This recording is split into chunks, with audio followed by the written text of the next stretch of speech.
Welcome to our channel. We're the Simple Teachers. Today we're going to talk about top 10 classroom management tips. We're excited for that. Yeah, we are.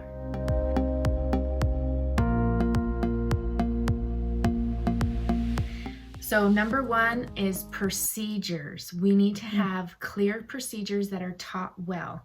So teach them, practice them, hit them heavy that first couple weeks, month of school. Use gradual release, teaching your procedure. You need to make sure you model them. You practice, practice, practice. And when they're ready, they'll be able to do those procedures on their own. We've gone over some specific procedures in some of our earlier teacher tip videos. We have a 5 tips for new teachers video that has some procedures in there. We have 3 ways to get kids quiet. You'll want to watch that one. And we also have how to get kids talking. In those videos, we go over some specific procedures. But basically, I know you've said this before, anything that kind of bothers you in your classroom, make a procedure for it. Anything that maybe isn't running as smoothly as you would like, make a procedure for it and teach it well. Yeah, awesome. All right, tip number 2 is follow through.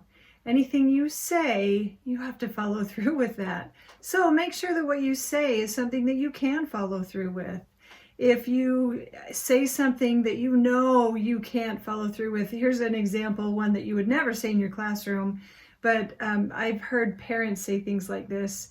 They get angry and they're like, oh, I'm so mad I could knock your head off. Well, we would never say that in the classroom, but even as a parent, really? Are you really going to knock your child's head off? No, that's not something you can follow through with. So an example in a classroom, something you can't follow through with is you really can't do things that extend after school hours into the home, or you don't want to take recess for life away, or things like that. So make sure that what you say you can follow through, and then follow through every time. So kids, they can rely on the fact that you're going to follow through. That way, every time you say something, they're going to believe what you say, and they'll actually do what you say more frequently. So you say it, they're going to do it because they believe you. Number 3 is mean business. So what we mean by this is watching your language of how you're meaning business. Things like okay is giving a student a choice. If it's something you need them to do, don't say okay because you're asking a question. Maybe things like, would you like to? And then you tell them what we're doing. You're going to get kids that say no, they don't want to. So if it's something you're going to do and they don't have a choice, don't ask a question if they want to do it, okay? Right? Yeah. So watch your language to help you mean business. Yeah, great. All right, number 4 is be consistent. So this may sound similar to follow through, but it's a little bit different. Being consistent is I'm going to treat everyone really similarly. So if I have a good child and a bad child in my classroom, I'm going to be consistent with how I treat them. I'll often be watching teachers, and the good child will get away with doing something off task or speaking out of turn, but as soon as the bad child does it, man, that teacher's right on them. Be consistent with how you interact, how you deliver consequences, how you deliver rewards. So that doesn't mean you don't have to deliver rewards maybe at a different frequency, kind of keep them guessing when you're going to give a particular reward, but consistently with your children, so that they know that, oh, if I do this thing, she's going to see that, she's going to follow through. So also another thing with be consistent is don't not see things. If you see kids over there in the corner misbehaving, you're going to consistently follow through with delivering some feedback to them. So you're going to make sure that you're consistent with that. Otherwise, they're going to start thinking they can get away with a lot of things. So we're going to be consistent. Yeah. The number 5 thing is be prepared with good instruction. If we're coming to school not prepared and doing last minute preparations, we're not going to have as effective instruction as if we were already prepared. I like to prepare a week at a time. Sometimes I get ahead of myself and even get into the next week. So if we're prepared, that's going to help us be able to do all the other little teacher things. Instruction is a huge baby in our classroom, right? But we know there's always so many other little things that we take care of as teachers. So making sure we're prepared with good instruction that highly engages our students, that's meaningful, that's effective with explicit language, be prepared. Good. And that kind of leads into the next one, number 6, is be clear with your expectations.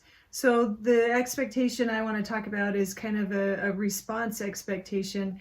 You're going to be clear with what you want the students to do, and you're going to think it through in your head first. So if you want the kids to think and then respond chorally, you need to say that before you ask the question. So you have to be really thoughtful about the things that you say. So you say, all right, students, I need you to think. We're going to respond together. And then you ask the question. Otherwise, you're going to get a lot of shout outs. Yeah. And then you're going to be tempted to have to say, oh, no, don't shout out. We don't want to do that. So make sure you're very clear with your expectations. Think about them beforehand so the students know how to respond. They know what the expectations are for them. Great reminder. Number 7 is use positive reinforcement. So that goes along with rewards and consequences. So something I like to have in my classroom is a whole group positive reinforcement system, a team, like if they're sitting at team tables, team desks, and then an individual. And this can provide rewards for our students and then also consequences.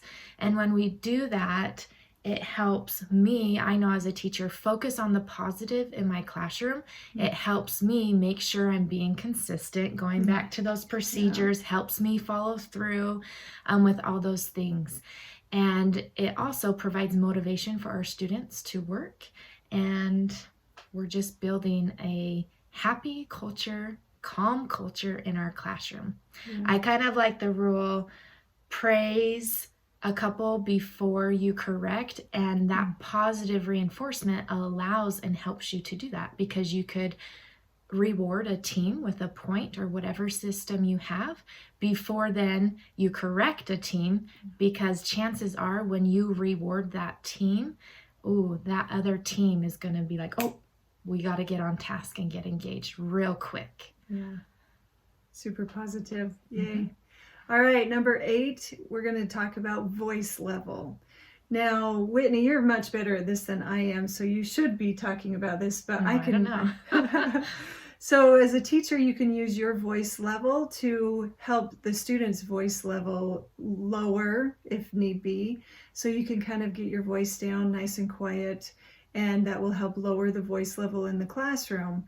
Also, another way of thinking of voice level is we can teach appropriate voice levels for different activities. And this is a procedure that you would teach as well. It was one that I taught first day of the class every year, and we knew voice level, and that kind of went in any activity or any place that we would go.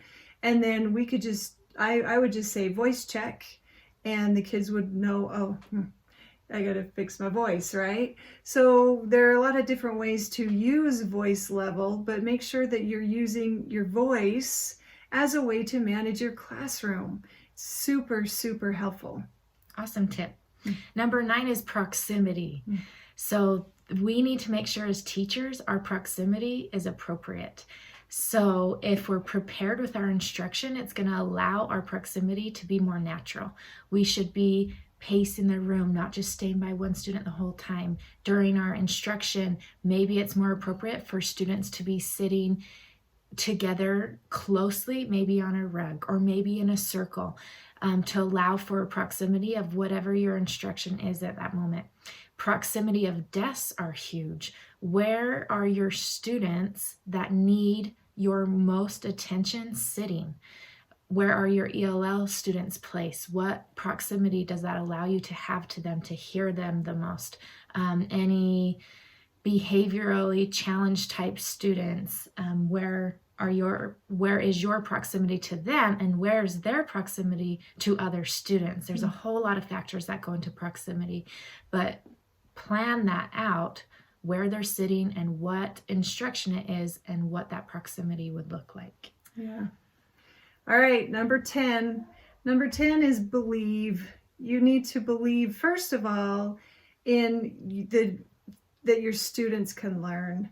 So you believe your students have the ability to learn, and then that you have the ability to teach them.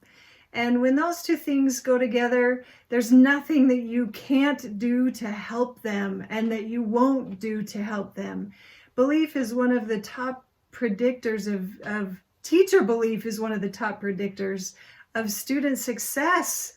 And it's been found over and over in research. So we're super adamant that we give you some belief in yourself. And we want you to know that we believe in you, you believe in you, and believe in your students. So believe. Absolutely. That's our top 10. And then let's top it off with a smile. Let's let our students know that we're happy to be in the classroom. Give them a smile every day. Have a smile on your face and enjoy it. Absolutely. Smile and everything will be all right, huh? Yeah. Well, thanks for watching this video. We hope these top 10 ways for classroom management will help your instruction and your teaching in the classroom. Thanks for watching. Make sure you subscribe to our YouTube channel. Press that subscribe button. Like this video. Make sure you follow us on Instagram and Facebook or even on Pinterest. Thank you. Simply Teach.